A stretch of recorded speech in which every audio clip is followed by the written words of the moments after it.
My name is Richard Smith. I'm a historian in Concord and a writer, and thank you for joining Concord Days.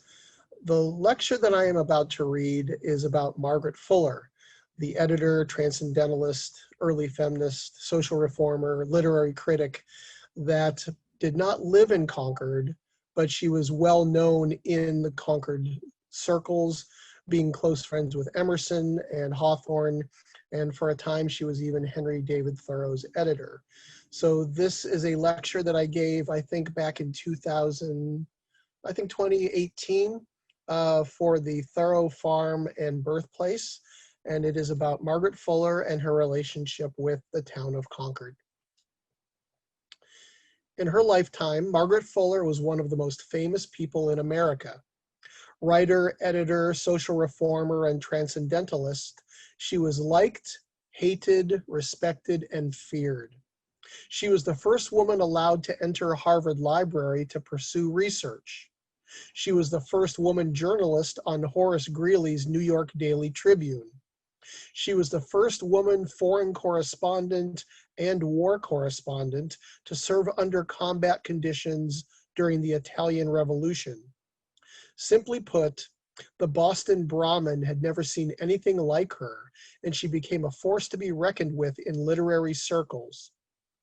Edgar Allan Poe was reported to have said, quote, that humanity is divided into three classes: men, women, and Margaret Fuller. Sarah Margaret Fuller was born in Cambridge, Massachusetts on May 23, 1810. She was the first child of Congressman Timothy Fuller and his wife Margaret Crane Fuller. She was named after her paternal grandmother and her mother, but by the age of 9, she dropped Sarah and insisted on being called just Margaret. Her father took education seriously, even for girls, and he taught his daughter to read and write by the age of 3. In fact, Margaret's education was as rigorous as any boy's at the time, and her father forbade her to read the typical, quote, feminine books of the time, such as books on etiquette, and sentimental novels. He insisted that his young daughter learn Latin, and by the age of 6, she was translating simple passages from Virgil into English. During the daytime, young Margaret also spent time with her mother, who taught her household chores and sewing. Margaret's formal education began at the Port School in Cambridge in 1819, and then she attended the Boston Lyceum for Young Ladies from 1821 to 1822.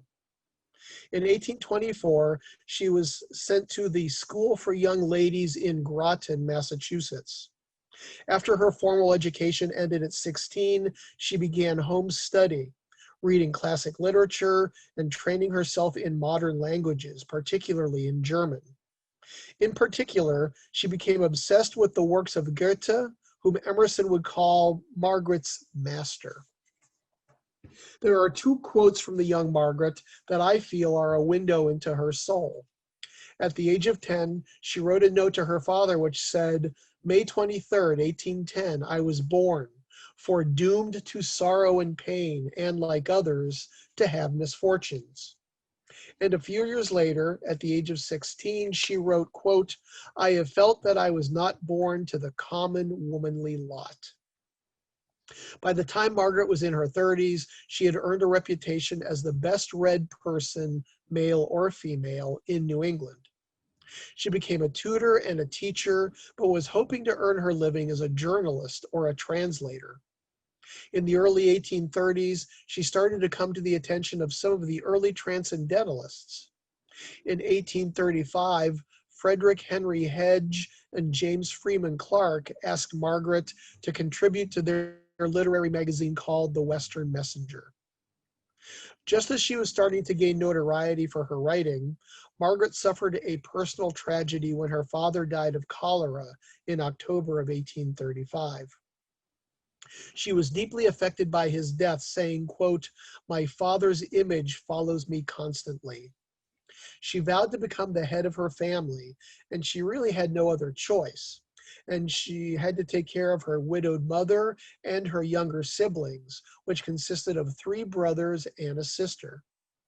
Her father had not left a will, and two of her uncles gained control of his property and finances, and the family had to rely on them for support. Margaret, in particular, was humiliated by the way that her uncles were treating her family, saying that she regretted being of the other sex and never more than now. It was also around this time that Margaret began to experience migraine headaches, a condition that would plague her for the rest of her life. In 1836, Margaret began teaching at Bronson Alcott's groundbreaking Temple School in Boston, and she remained there for a year. She wasn't entirely happy there, calling it 25 weeks of incessant toil. She then began to teach in Providence, Rhode Island, making $1,000 a year. But she was always drawn back to Massachusetts, particularly Boston and Concord. By 1837, she was a member of the so-called Transcendental Club, the elite but loosely organized group of writers, poets, ministers, and philosophers that seemed to be centering around Ralph Waldo Emerson. Feeling trapped and isolated in Providence, her association with the Transcendentalists fed both her intellect and her soul. Of course, being considered a Transcendentalist had its drawbacks. For her part, Margaret never used the word to describe herself, but still, even the mere thought that she was part of the transcendental circle made other less than progressive people look at her with suspicion and disdain. The general public considered some of the male transcendentalists to be radical oddballs. For a woman, especially one as outspoken as Margaret, the connection to the transcendentalists could be career-threatening. At the very least, she was viewed as an interloper in an intellectual world that was fit for men and men only. Proper women, it seems, knew their place, and to be a transcendentalist or even an intellectual somehow made her less of a woman. Still, Margaret defiantly defended her friends and her position in the transcendental community. She was offended by the notion that an intellectual woman was not womanly. It was about this time that she wrote, quote, "As to transcendentalism in the nonsense which is talked by so many about it, I do not know what is meant. For myself, I should say that it is meant that I have an active mind, frequently busy with large topics. I hope it is so. If it is meant that I am honored by the friendship of such men as Mr. Ripley, Mr. Emerson, or Mr. Alcott, I hope that it is so. But if it means that I cherish my opinions which interfere with domestic duties, cheerful courage, and judgment in the practical affairs of life, I challenge any or all in the little world that knows me to prove such deficiency from any acts of mine since I came to woman's estate." On July 21st, 1836, Margaret arrived in Concord for the first time to stay at the home of Ralph Waldo Emerson. She arrived at Bush with the intention of meeting both Waldo and his new bride, Lydian. But it was really Mr. Emerson that she was interested in getting to know. They had mutual acquaintances, including Bronson Alcott and Elizabeth Peabody. And while Margaret and Emerson were aware of each other, they had never met. Living in Groton with her family, Margaret felt the pain of being away from the center of the transcendental hub.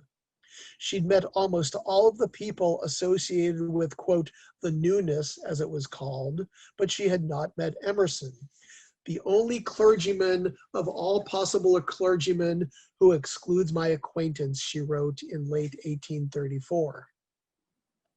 For her part, Lydian Emerson was impressed with Margaret. Quote, "We like her and she likes us," she reported. Waldo, for his part, wasn't so sure at first. He would later remember his first meeting with Margaret, quote, "She was then 26 years old. She had a face and frame that would indicate fullness and tenacity of life. She was rather under the middle height. Her complexion was fair with strong fair hair. She was then, as always, carefully and becomingly dressed, and of ladylike self-possession. Her extreme plainness, a trick of incessantly opening and shutting her eyelids, her nasal tone of her voice all repelled, and I said to myself, we shall never get far. But Emerson's opinion of Margaret soon changed once the two of them began chatting with each other. Simply put, Waldo had never met a woman quite like Margaret Fuller. Few had. The conversation between them must have soared as they discussed philosophy, literature, religion, and nature. Her mind and her personality and her intellect completely bowled him over. He would say, she stuffed me out as a philosopher, intent on establishing a good footing between us. She studied to my tastes, piqued and amused me, challenged frankness by frankness, and did not conceal the good opinion of me she brought with her, nor her wish to please. She was curious to know my opinions and experiences. Of course, it was impossible long to hold out against such urgent assault. Thus began a friendship that would last until Margaret's death in 1850. Over the next few years, she would be a frequent house guest of the Emersons. She and Waldo would inspire each other. They would sometimes irritate each other. They probably loved each other. It was one of Emerson's most important relationships. They definitely made each other better writers and thinkers. It was, I think, one of America's great literary relationships. Philosophy, literature, poetry, religion, love, and relationships all were fair game in the discussions between Margaret and Emerson. Margaret once journalized on one such conversation. She wrote, "We got to talking, and as we almost always do, on man and woman and marriage. Waldo took his usual ground. Love is only phenomenal, a contrivance of nature. Man, in proportion as he is completely unfolded, is man and woman by turns. The soul knows nothing of marriage in the sense of permanent union between two personal existences. The soul is married to each new thought as it enters into it. If this thought puts on the form of man or woman, if it lasts you 70 years, what then? There is but one love, that for the soul of all souls. Let it put on what cunning disguise it will." There seems to be no end to these conversations. They always leave us both where they found us, but we enjoy them, for you often get a good expression. Henry David Thoreau and Fuller first became acquainted about this time when Margaret began visiting the Emerson home more and more frequently. Thoreau was 14 years younger than Emerson and 7 years younger than Fuller. It was during this period that Emerson was often discovering young poets and writers and often touting them as the next big thing. Thoreau was the one young transcendentalist that Emerson seemed to have high hopes for, and often told his fellow writers and poets that Thoreau was the man of Concord worth knowing. To Fuller, however, Thoreau was just another one of Emerson's queer young protégés. He had not yet written anything of any real value, aside from some poetry, and so Fuller was not as impressed with the 21-year-old as Emerson was. In 1840, Emerson and Fuller started a literary magazine called The Dial. This would be an outlet for many of the Transcendentalists' writings, including not only Emerson and Fuller, but among others, Bronson Alcott, Theodore Parker, Ellery Channing, and the young Henry Thoreau. Fuller would edit the magazine for the first 2 years of its existence, receiving no pay for the task, while getting very little credit for what was good about it, but much criticism for what was bad. By 1840, Emerson was pushing Thoreau to write, and he saw The Dial as the perfect opportunity for Thoreau to get his poetry and his essays into print. He was personally lukewarm about Thoreau's poetry, and thought that perhaps as editor, Fuller could help Henry beat it into shape for publication. In the summer of 1840, Thoreau submitted an essay called The Service for the magazine. Fuller was less than enthusiastic about it, and in fact held on to it for about 5 months, as if she was afraid to even look at it before finally rejecting it for publication. She wrote Thoreau, quote, I am to blame for long detaining your manuscript, but my thoughts have been so engaged that I have not found a suitable hour to reread it as I wished till last night.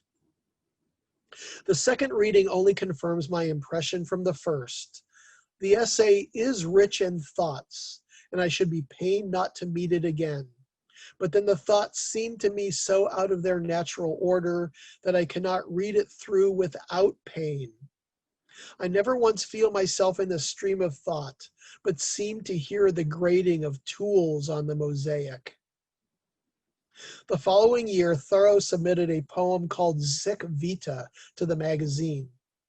Even after some editing, Fuller turned down the submission, saying, "I do not find the poem on the mountain improved by mere compression." In 1842, after 2 years working as the editor of the Dial, Fuller passed on the responsibility to Emerson. Only then did Thoreau start to see more of his works published in the periodical, with Emerson having a much higher opinion of his writing than Fuller ever did. This working relationship between Fuller and Thoreau did not really endear them to each other. In fact, Emerson jokingly called Thoreau, quote, Margaret's enemy. There is a story, which I think is unquestionably apocryphal, that once had Thoreau and Margaret Fuller engaged to each other. When asked about it, Thoreau supposedly replied, "In the first place, Margaret Fuller is not fool enough to marry me. And second, I am not fool enough to marry Margaret Fuller." Sadly, Fuller died before Thoreau made a literary name for himself, and one wonders what her reaction would have been had she lived to read Walden when it was published in 1854. In August of 1842, 1 month after Nathaniel and Sophia Hawthorne moved into the old manse on their wedding day, Margaret, who was staying at the Emersons, dropped in unexpectedly on the newlyweds.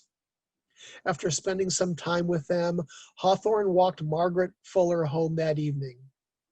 They stopped to look at the moon, quote, struggling with the clouds. Hawthorne was very happy and opened up to Margaret, who then reported in her journal, quote, H said that he should be much more willing to die than 2 months ago, for he had some real possession in his life, but still he never wished to leave this earth. It was beautiful enough. He expressed, as he always does, many fine perceptions. I like to hear the lightest thing he says. A couple of weeks later, on August 21st, Hawthorne encountered Margaret again when he came upon her lying in the woods of Sleepy Hollow as he returned from Emerson's house, returning a book that Margaret had left at the manse. They had a lengthy and rambling talk. Margaret will report in her journal about that day in Sleepy Hollow, sort of. Quote, what a happy, happy day, all clear light. I cannot write about it, is all she would say. Fortunately, Hawthorne himself wrote about it in much more detail. Quote, I perceived the lady reclining near the path which bends along its verge. It was Margaret Fuller herself. She had been there the whole afternoon, meditating or reading, for she had a book in her hand. Nobody had broken her solitude. Then we talked about autumn, and about the pleasure of getting lost in the woods, and about the crows whose voices Margaret had heard, and about other matters of high and low philosophy. We heard footsteps above us on the high bank, and while the intruder was still hidden among the trees, he called to Margaret, of whom he'd gotten a glimpse. Then he emerged from the green shade, and behold, it was Mr. Emerson, who, in spite of his clerical consecration, had found no better way of spending the Sabbath than to ramble in the woods. He said that there were muses in the woods today, and whispers to be heard in the breezes. It being now nearly 6 o'clock, we separated, Mr. Emerson and Margaret towards his house, and I towards mine, where my little wife was very busy getting tea. By the by, Mr. Emerson gave me an invitation to dinner today, to be complied with or not, as might suit my convenience at the time, and it happens not to suit. Of course, it was not all transcendentalism with whispering breezes between the conquered writers. Margaret Fuller was an extremely passionate woman, and she wore her passions and her emotions on her sleeve. Emerson was not quite so passionate or demonstrative, and it would drive Margaret crazy. She was not the only one, I might add, that complained of Emerson's aloofness. He would often grow emotionally weary during Margaret's visits. Rather than saying anything to her, he would just duck into his study and shut the door. Margaret's room, of course, was just across the hall from Emerson's study. Feeling hurt and ignored, she too would ensconce herself in her room when they would not face or speak to each other. If they needed to communicate at all, they would pass notes to each other through Emerson's 5-year-old son, Waldo Jr., who would dutifully take the messages back and forth between the two rooms. There were times when Margaret would sneak quietly into Emerson's library, a place that she considered sacred. She told him so in such a note as this, quote, "I like to be in your library when you are out of it. It seems a sacred place. I came here to find a book that I might feel more life and be worthy to sleep, but there is so much soul here. I do not need a book. When I come to yourself, I cannot receive you, and you cannot give yourself. It does not profit, but when I cannot find you, the beauty and permanence of your life come to me. How much, much more I would fain say and cannot. I am too powerfully drawn while with you and cannot advance a step. But when away, I have learned something. Not yet to be patient and faithful and holy, however, but only have taken off the shoes to tread the holy ground." Emerson's icy demeanor would thaw from time to time. In a letter to Fuller, he called her, quote, "wonderful, sleepless, working, loving child with such aspiration, and with all this doubt and self-reproach. Whether to admire or chide or soothe you, I often suppose myself quite incompetent to do you any justice in these years, and I think I shall in some hour of power roll up all your letters in cloth of asbestos, and shooting across this lunar and solar sphere, alight on the star of Lyre or on the shoulder of Orion, and there in some grotto of light meditate your genius until I have computed its orbit and parallax, its influence, its friend and its enemy." He finished the note by calling himself, quote, "a dear value of your virtue and genius." As Waldo and Margaret's friendship waxed and waned, Lydia Emerson often found herself caught in the middle of the struggle. Margaret and she were friends, but she did not have the emotional and intellectual connection that Margaret and Waldo shared. During one of Margaret's visits, when they were all at dinner, Lydia asked Margaret if she would like to go out for a walk. Margaret informed her that she was already engaged to walk with Mr. Emerson. And here Margaret picks up the story, quote, "I was going to say, I will walk with you first, when L burst into tears. The family were all present. They just looked at their plates. Waldo looked on the ground, but soft and serene as ever. I said, 'My dear Lydian, certainly I will go with you.' 'No,' she said, 'I do not want you to make any sacrifice, but I do feel perfectly desolate and forlorn. And I thought, if I once got out, the fresh air would do me good, and that with you I should have courage. But go with Mr. E. I will not go.'" Lydian and Margaret later talked over the exchange. Lydian apologized. She had not been feeling well and had been taking opium. It should be noted that she was also distraught from the recent loss of Waldo Jr., who had died of scarlet fever. Still, it was an uncomfortable moment for everyone involved. Except for brief exchanges like this, it should be remembered that Margaret and Lydian were very compatible and considered each other dear friends. Margaret was always sensitive to Lydian's fragile health, and she certainly mourned the loss of Waldo Jr. with both Lydian and Waldo. Both women indicated at one time or another that they loved each other. If they had not gotten along, there can be no doubt that Margaret would not have been invited back to the Emerson house so often. In the summer of 1842, Henry Thoreau was living at the Emerson house, as was Ellery Channing, just returned from living in Ohio. Margaret was visiting them as well. Her sister Ellen recently married Ellery, and Ellen was still in Cincinnati, where she and Ellery had been living, and was due to soon arrive in Concord in a few days. Ellery quite suddenly decided to go to the South Shore to visit an old girlfriend, Caroline Sturgis. He promised Margaret and Emerson that he would be back before his wife arrived from Cincinnati. The day dawned when Ellen was expected to arrive, and still no Ellery. Fuller dashed off a quick note to Caroline Sturgis, letting her know that Ellery had to get to Concord ASAP. That afternoon, Ellen arrived, and of course, the first thing she asked, "Where is Ellery?"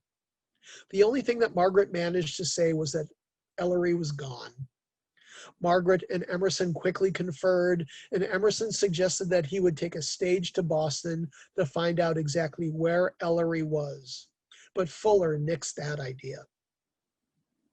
Fuller would report that it was, quote, "a wretched night at Bush," as Ellen kept wondering where Ellery was, and everyone else in the house kept her from finding out. That night, when everyone was in bed, Ellen awoke. "Margaret, are you asleep?" "No." "I hope you will like Ellery so that he may enjoy being with you. He needs the stimulus of such minds. He values Caroline very much. He reads her letters a great deal. Do you know whether he has seen her?" "I believe he has," said Margaret, and she thought, poor deluded innocent. Margaret also reported the end of the ordeal, which ended with a whimper and not a bang. Quote, "Well, he came back the next day. All's well that ends well. Ellery told Ellen at once how it was, and she took it just as she thought." Margaret eventually broke away from Concord and went to New York City in 1846 and became a writer and editor for Horace Greeley's New York Tribune. In 1848, she went to Italy to report on the revolution then sweeping across the country. It was there that she met and fell in love with an Italian revolutionary, a disinherited marquis 11 years her junior, named Giovanni Angelo Osili. Together, they supported Giuseppe Mazzini's 1849 revolution for the establishment of a Roman Republic. Fuller sending back stirring dispatches to the Tribune, as well as volunteering at the frontline hospitals. She and Osili had a son, did or perhaps didn't get married, and Fuller wrote a book on the Italian uprising before the couple made the fateful decision to secure discounted passage back to America on a cargo ship. On July 19, 1850, the ship was off the coast of Fire Island, New York, when it was overcome by a terrible storm. The ship struck a sandbar just 50 yards from land. For 8 agonizing hours, the crew and passengers huddled together on the forecastle, waiting in vain to be rescued. So close were they to the shore that they could see the beach scavengers carrying off the washed-up freight of the stricken brig. Most of the passengers managed to swim to safety, but as the gale-force winds and waves broke up what remained of the ship, in desperation, Margaret passed her 2-year-old son to a crew member. She watched as they jumped into the sea and were both drowned before she and her husband were swept out to sea by a massive wave. Margaret Fuller was 40 years old. 5 days later, Ralph Waldo Emerson sent Thoreau to Fire Island to search for Margaret's body and recover any personal belongings of the Osili family that could be found. Emerson believed Thoreau to be, quote, "the most competent person that could be selected for the job." He hoped that Thoreau would also find Margaret's manuscript outlining the Italian Revolution that she had been working on and experienced firsthand. Sadly, Thoreau found very little of anything that had belonged to the family. A broken desk, a leather trunk with some unimportant papers, a carpet bag, and a shoe were all that he recovered, all of which belonged to Margaret's husband. Thoreau also found a coat of Osily's, and he ripped off a button to take with him back to Concord. Margaret's manuscript on the Italian Revolution was never found. For his part, Thoreau was appalled at what he found. Not bodies and death, but local residents scavenging the wreck for whatever they could find. Quote, I found the young men playing at dominoes with their hats decked out with the spoils of the drowned. Almost every family on the neighboring mainland owns a large oyster boat, and instantly repaired thither at the time, even some women and children, for the purpose of plunder. This they do not pretend to deny. There are some proper pirates among them, but most do not deserve this name. They are rather low thieves and pilferers without the spirit of pirates. As for Osily's button, Thoreau would later ruminate on it, writing, quote, held up, it intercepts the light and casts a shadow, an actual button so called. And yet all the life it is connected with is less substantial to me than my faintest dreams. Our thoughts are the epochs in our lives. All else is but as a journal of the winds that blew while we were here. Needless to say, Margaret's family and friends were devastated over her death. Accolades and remembrances came from such notables as Thomas Wentworth Higginson, Thomas Carlyle, and Horace Greeley. It should come as no surprise that Emerson took Margaret's death particularly hard.